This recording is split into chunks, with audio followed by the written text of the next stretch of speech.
Bienvenido a la lectura bíblica en un año. Deseamos que tu amor y tu relación personal con Dios crezca. Más alábese en esto el que se hubiere de alabar, en entenderme y conocerme, que yo soy Jehová, que hago misericordia, juicio y justicia en la tierra, porque estas cosas quiero, dice Jehová. Jeremías capítulo 9 versículo 24.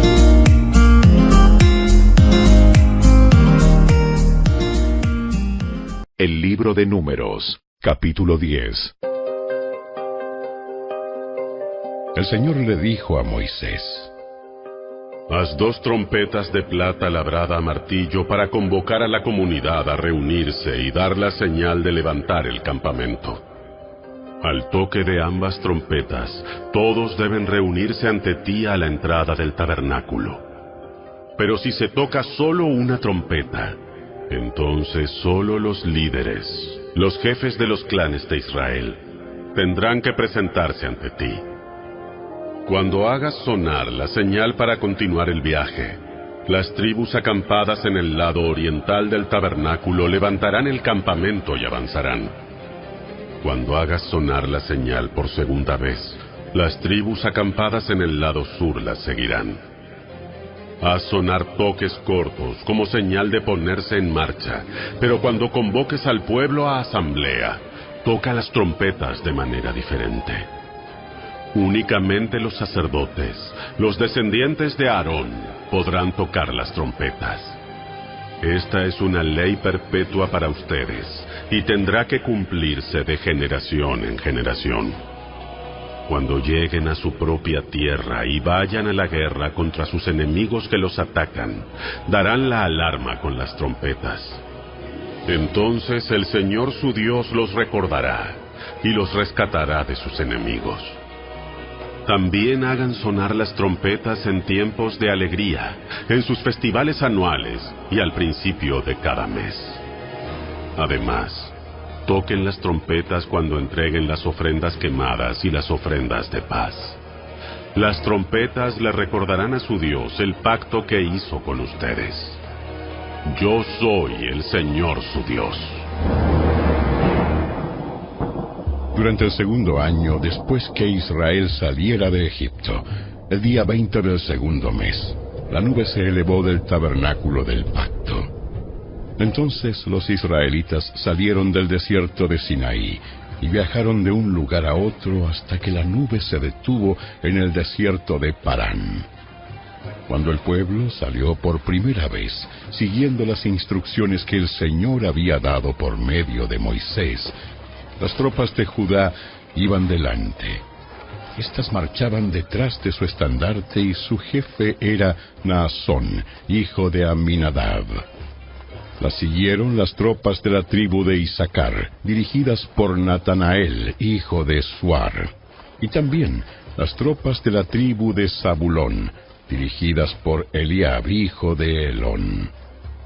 Después se desarmó el tabernáculo, y las siguientes en ponerse en marcha fueron las divisiones gersonitas y meraritas de los levitas, llevando consigo el tabernáculo.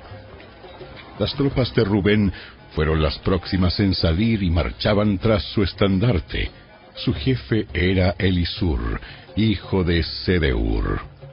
Las siguieron las tropas de la tribu de Simeón, dirigidas por Selumiel, hijo de Surisadai, y también las tropas de la tribu de Gad, dirigidas por Eliasaf, hijo de Deuel. Luego salió la división coatita de los levitas, que llevaba consigo los objetos sagrados del tabernáculo. El tabernáculo debía estar ya instalado en su nueva ubicación antes de que ellos llegaran al próximo lugar de campamento. Las tropas de Efraín marcharon a continuación detrás de su estandarte. Su jefe era Elisama, hijo de Amiud. Las siguieron las tropas de la tribu de Manasés, dirigidas por Gamaliel, hijo de Pedasur, y también las tropas de la tribu de Benjamín, dirigidas por Abidán, hijo de Gedeoni. Las últimas en salir fueron las tropas de Dan, que marchaban tras su estandarte, a la retaguardia de todos los campamentos tribales. Su jefe era Aiezer, hijo de Amisadai, se le unieron las tropas de la tribu de Aser, dirigidas por Pagiel, hijo de Ocrán, y también las tropas de la tribu de Neftalí, dirigidas por Ahira, hijo de Enán. En ese orden marchaban los israelitas, división por división. Un día, Moisés le dijo a su cuñado Hobab, hijo de Reuel, el madianita: Vamos en camino al lugar que el Señor nos prometió, porque Él nos dijo: yo se lo daré a ustedes. Ven con nosotros y te trataremos bien, porque el Señor ha prometido maravillosas bendiciones para Israel. No iré. Debo regresar a mi propia tierra y a mi familia. Por favor, no nos dejes. Tú conoces los lugares del desierto donde debemos acampar.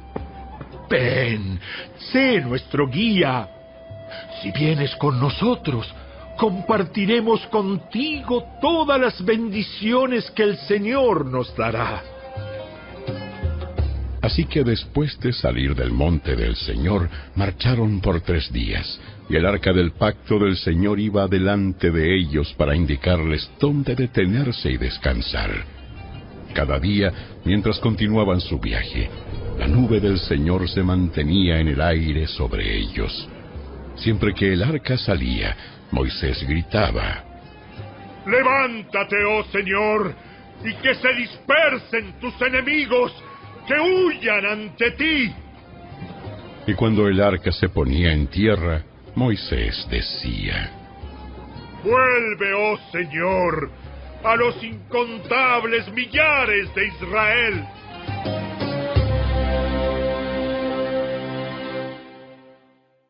Capítulo 11. Poco después el pueblo comenzó a quejarse de las privaciones que enfrentaba, y el Señor oyó todo lo que decían. Entonces el enojo del Señor se encendió contra ellos, y envió un fuego que ardió entre ellos, y destruyó a algunos en las afueras del campamento. Así que el pueblo pidió ayuda a gritos a Moisés, y cuando él oró al Señor, el fuego se apagó. Después, ese lugar fue conocido como Taberá, que significa lugar del fuego que arde, porque el fuego del Señor ardió allí entre ellos. Entonces la gentuza extranjera que viajaba con los israelitas comenzó a tener fuertes antojos por las cosas buenas de Egipto, y el pueblo de Israel también comenzó a quejarse. ¡Oh! Si tuviéramos un poco de carne. ¿Cómo nos acordamos del pescado que comíamos gratis en Egipto? Y teníamos todos los pepinos, los melones, los puerros, las cebollas y los ajos que queríamos. Pero ahora lo único que vemos es este maná. Hasta hemos perdido el apetito. El maná era parecido a pequeñas semillas de cilantro, y era de un color amarillo claro, como goma de resina. La gente salía a recogerlo del suelo. Con el maná se hacía harina en los molinos de mano o se machacaba en un mortero. Luego se hervía en una olla para hacer panes planos que sabían a pastelitos horneados con aceite de oliva. Durante la noche, el maná caía sobre el campamento juntamente con el rocío. Entonces Moisés escuchó los lloriqueos de las familias a la entrada de sus carpas, y el Señor se enfureció. Moisés también estaba muy molesto, y le dijo al Señor: ¿Por qué me tratas a mí, tu servidor, con tanta dureza? Ten misericordia de mí. ¿Qué hice para merecer la carga de todo este pueblo? ¿Acaso yo los engendré? ¿Los traje yo al mundo? ¿Por qué me dijiste que los llevara en mis brazos como una madre o un bebé de pecho? ¿Cómo puedo llevarlos a la tierra que juraste dar a sus antepasados? ¿De dónde se supone que voy a conseguir carne para toda esta gente? No dejan de quejarse conmigo diciendo: danos carne para comer. Solo no puedo soportar a todo este pueblo.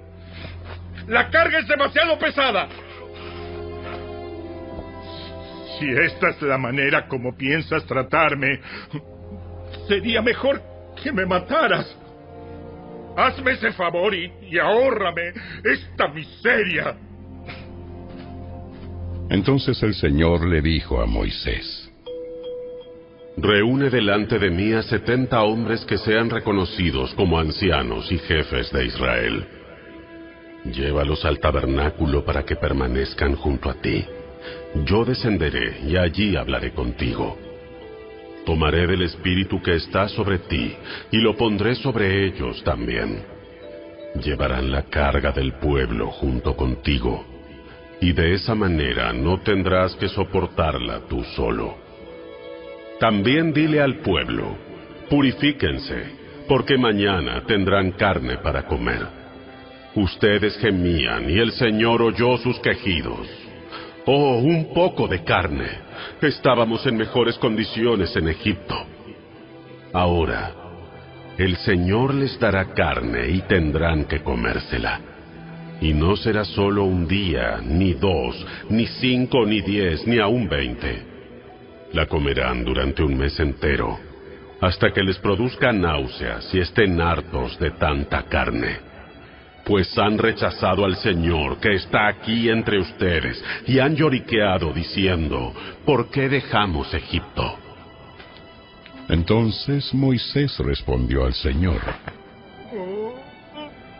hay 600,000 soldados de infantería aquí conmigo y aún así dices: yo les daré carne durante un mes entero. Aunque matáramos a todos nuestros rebaños y manadas, ¿podría eso satisfacerlos? ¿O si pescáramos todos los peces del mar, alcanzaría? Entonces el Señor le dijo a Moisés: ¿acaso mi brazo ha perdido su poder? Ahora verás si mi palabra se cumple o no. Así que Moisés salió y comunicó al pueblo las palabras del Señor. Juntó a los 70 ancianos y los colocó alrededor del tabernáculo. Después el Señor descendió en la nube y le habló a Moisés. Entonces les dio a los 70 ancianos del mismo espíritu que estaba sobre Moisés. Y cuando el espíritu se posó sobre ellos, los ancianos profetizaron, pero esto nunca volvió a suceder. Sin embargo, 2 hombres, Eldad y Medad, se habían quedado en el campamento. Ellos estaban incluidos en la lista de los ancianos, pero no se presentaron en el tabernáculo. Aún así, el Espíritu también se posó sobre ellos, y profetizaron allí en el campamento. Un joven corrió y le informó a Moisés: Eldad y Medad están profetizando en el campamento. Entonces Josué, hijo de Nun, que era ayudante de Moisés desde su juventud, protestó: Moisés, mi señor, ¡deténlos! Pero Moisés respondió: ¿estás celoso por mí? Ya quisiera que todos los del pueblo del Señor fueran profetas y que el Señor pusiera su espíritu sobre todos. Entonces Moisés regresó al campamento con los ancianos de Israel. Ahora bien, el Señor envió un viento que trajo codornices desde el mar y las dejó caer por todo el campamento. Había codornices por kilómetros en todas las direcciones, volando como a 1 metro del suelo. Así que el pueblo salió y atrapó codornices todo ese día, a lo largo de la noche y también todo el día siguiente. Nadie recogió menos de 50 canastas. Entonces esparcieron las codornices por todo el campamento y las pusieron a secar. Pero mientras se saciaban de carne, cuando aún estaba en sus bocas, el enojo del Señor se encendió contra el pueblo y los castigó con una plaga muy grave. Así que ese lugar fue llamado Kibrot Ataba, que significa tumbas de glotonería, porque allí enterraron a la gente que codiciaba la carne de Egipto. Después, los israelitas viajaron de Kibrot Ataba a Aserot, donde se quedaron por algún tiempo.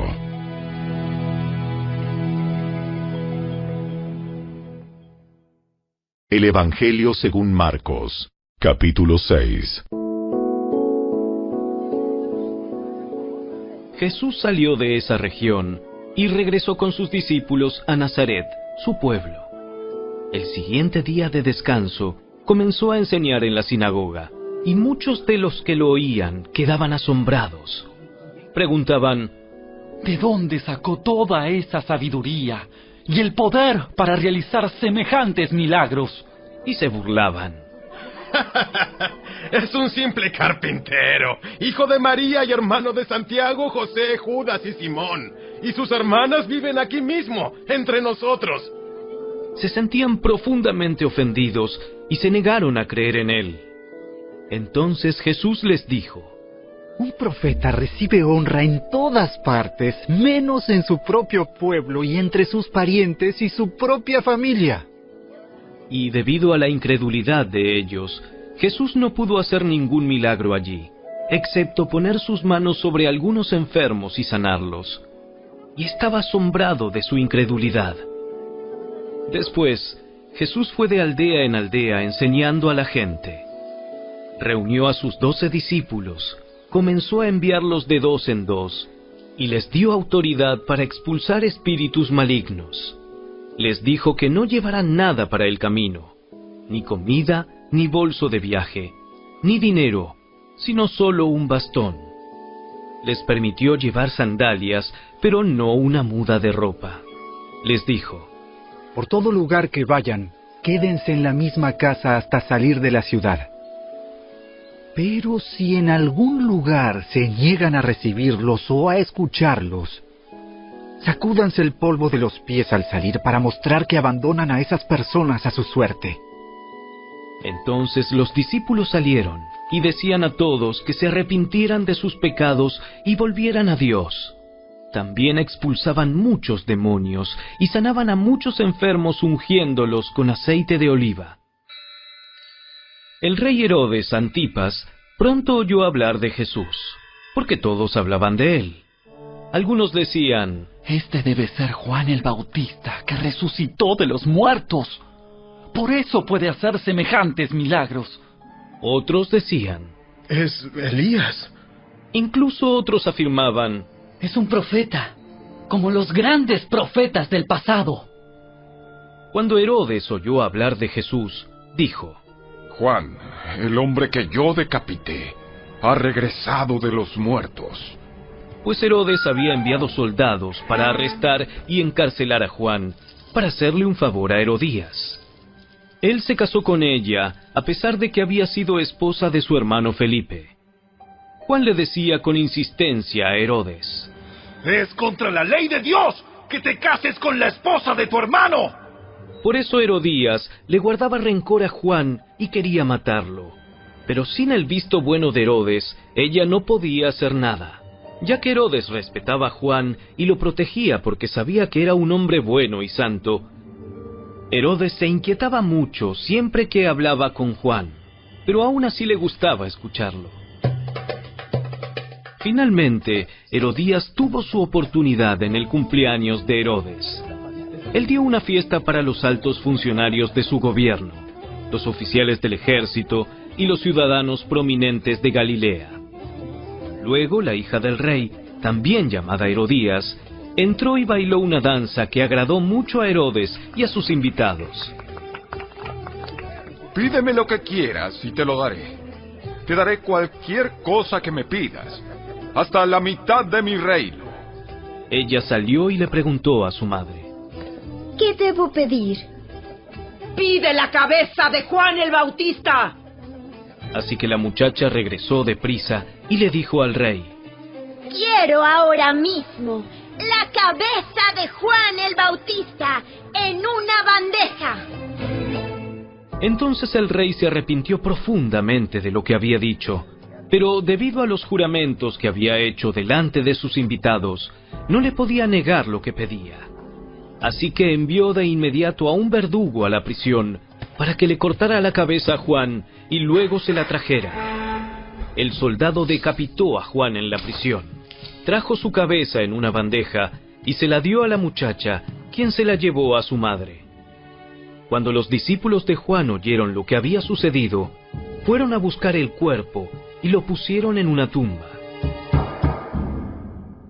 Los apóstoles regresaron de su viaje y le contaron a Jesús todo lo que habían hecho y enseñado. Entonces Jesús les dijo: Vayamos solos a un lugar tranquilo para descansar un rato. Lo dijo porque había tanta gente que iba y venía que Jesús y sus apóstoles no tenían tiempo ni para comer. Así que salieron en la barca a un lugar tranquilo donde pudieran estar a solas. Pero muchos los reconocieron y los vieron salir, y gente de muchos pueblos corrió a lo largo de la orilla y llegó antes que ellos. Cuando Jesús salió de la barca, vio a la gran multitud y tuvo compasión de ellos, porque eran como ovejas sin pastor. Entonces comenzó a enseñarles muchas cosas. Al atardecer, los discípulos se le acercaron y le dijeron: Este es un lugar alejado y ya se está haciendo tarde. Despide a las multitudes, para que puedan ir a las granjas y aldeas cercanas a comprar algo de comer. Jesús les dijo: Denles ustedes de comer. ¿Con qué? Tendríamos que trabajar durante meses para ganar suficiente a fin de comprar comida para toda esta gente. ¿Cuánto pan tienen? Vayan y averigüen. Ellos regresaron e informaron: Tenemos 5 panes y 2 pescados. Entonces Jesús les dijo a los discípulos que sentaran a la gente en grupos sobre la hierba verde. Así que se sentaron en grupos de 50 y de 100. Jesús tomó los 5 panes y los 2 pescados, miró hacia el cielo y los bendijo. Luego, a medida que partía los panes en trozos, se los daba a sus discípulos para que los distribuyeran entre la gente. También dividió los pescados para que cada persona tuviera su porción. Todos comieron cuanto quisieron, y después los discípulos juntaron 12 canastas con lo que sobró de pan y pescado. Un total de 5,000 hombres y sus familias se alimentaron. Inmediatamente después, Jesús insistió en que sus discípulos regresaran a la barca y comenzaran a cruzar el lago hacia Betsaida, mientras él enviaba a la gente a casa. Después de despedirse de la gente, subió a las colinas para orar a solas. Muy tarde esa misma noche, los discípulos estaban en la barca en medio del lago, y Jesús estaba en tierra solo. Jesús vio que ellos se encontraban en serios problemas, pues remaban con mucha fuerza y luchaban contra el viento y las olas. A eso de las 3 de la madrugada, Jesús se acercó a ellos caminando sobre el agua. Su intención era pasarlos de largo. Pero cuando los discípulos lo vieron caminar sobre el agua, gritaron de terror, pues pensaron que era un fantasma. Todos quedaron aterrados al verlo, pero Jesús les habló de inmediato. No tengan miedo, tengan ánimo, yo estoy aquí. Entonces subió a la barca y el viento se detuvo. Ellos estaban totalmente asombrados, porque todavía no entendían el significado del milagro de los panes. Tenían el corazón demasiado endurecido para comprenderlo. Después de cruzar el lago, arribaron a Genesaret. Llevaron la barca hasta la orilla y bajaron. Los habitantes reconocieron a Jesús enseguida y corrieron por toda la región, llevando a los enfermos en camillas hasta donde oían que él estaba.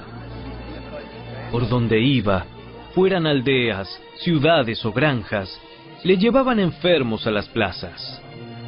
Le suplicaban que permitiera a los enfermos tocar al menos el fleco de su túnica, y todos los que tocaban a Jesús eran sanados.